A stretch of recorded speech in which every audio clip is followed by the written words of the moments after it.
Hola amigos, welcome back to my channel. If you're watching this video, you're either my subscribers or you're planning to go Cuba. If you haven't subscribed to this channel yet, just click the red subscribe button and the bell next to it for new video notification. I will be releasing a few more Cuba videos after this one. A few months ago, I visited Cuba, so today I will be sharing with you my experience on using Wi-Fi card and data SIM card. And I will also show you how to access to both of them step by step. So let's dive in. First, let's talk about Wi-Fi card.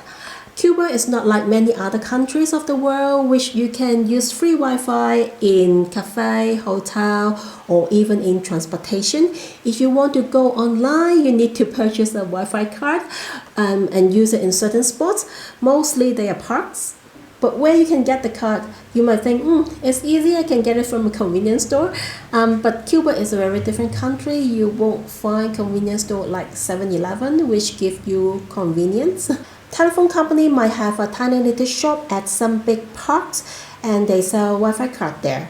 The card is either 1 hour or 5 hour. I only bought the 1 hour one because it's more flexible.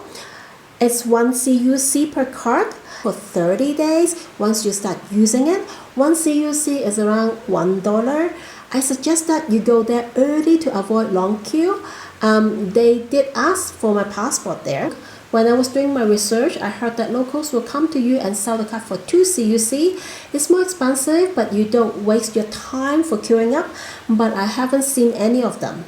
There's a shop close to my Airbnb. It's a combination of a post office and a computer center. It sells the same Wi-Fi card for 1 CUC, so that's fabulous. I find some small post office and private vendors are selling Wi-Fi card. If they do so, you can find the image of the Wi-Fi card at the shop.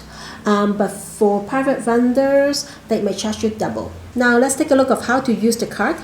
You see at the back of the card, there are two groups of numbers. The first one is your username and the second one is the password, which you need to scratch it out. Be gentle, don't scratch the number away.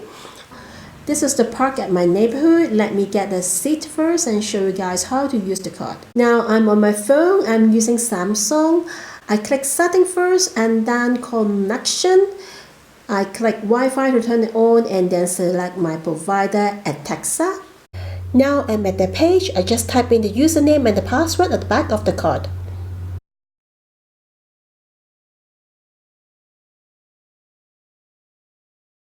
After I type the username and password, I can be connected right away.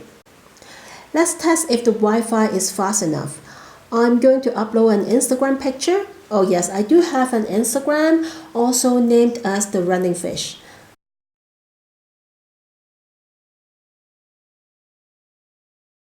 The picture is uploaded instantly.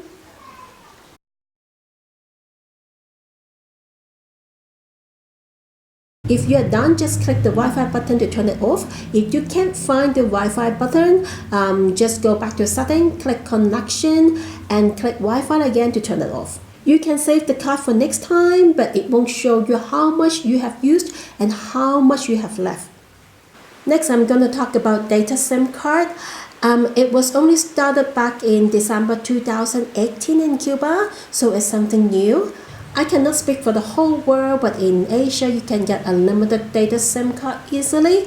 Sometimes you can even rent the phone, so it gives a great start of the trip. So how about Cuba? I needed to set up at a proper at Texas store with my passport. The lady there charged me 40 CUC.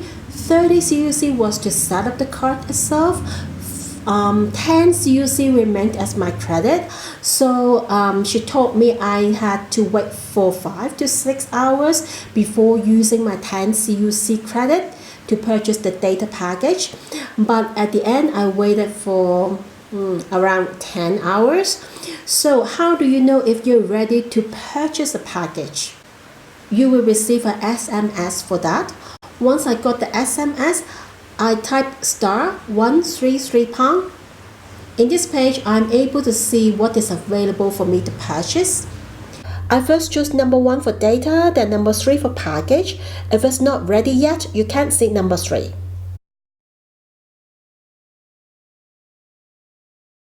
At last, you can choose the package that you like.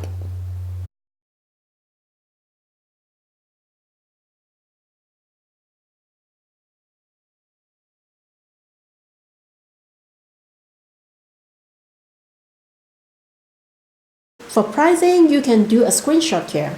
60 MB for 7 CUC, 1 GB for 10 CUC, 2.5 GB for 20 CUC, and 4 GB for 30 CUC. They are all valid for 30 days. If you want to see how much you have used, you can go to Setting, then Connection, then Data Usage.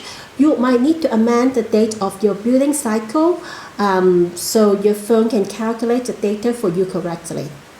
From my observation, if I go on social media and surf the net for 1 hour, I will use around 0.1 GB. For recharge, it's easy, you can find it everywhere. I got 2 5 CUC top-up cards. I first scratch both of the cards, then follow the instruction by typing a whole bunch of numbers. I have to do it twice because I need 10 CUC. Once it's done, it means I have 10 CUC available. Then I have to use it to purchase the package again. When you set up the SIM card at the telephone company, they will give you a PIN number. Don't lose it, because when you turn off and turn on your phone again, your phone will be locked and you need that PIN number to unlock it. So which one is better, the Wi-Fi card or the data SIM card? If you stay in Cuba for a longer time or you will travel the whole Cuba, I just find it's easier to obtain information from the data SIM card. However, it's more expensive because there's 30 CUC setup fee and the reception is not very good at all the time. If you go together with a partner, I think one person has the card is enough. When I visited Cuba, it rained a lot in the afternoon to cool down the temperature. I found that the reception at that time was really bad, no matter Wi-Fi or data. And when there are many people online at the park, it affects the Wi-Fi connection as well. A few things I want to add regarding internet. Number one, update all your apps before going. The Airbnb apps is really crap. I was not able to see new messages before updating. Second, settle all your bank-related issues before going. My experience is that I couldn't access to internet banking. Number three, book your first night in advance. I couldn't book any accommodation within Cuba by using Airbnb or Booking.com while I was in Cuba.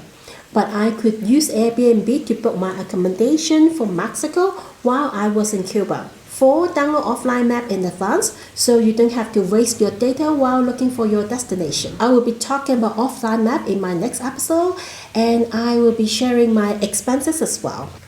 So remember to subscribe and hit the bell for new video notification. If you like this video, please give me a thumbs up. Until next time, bye!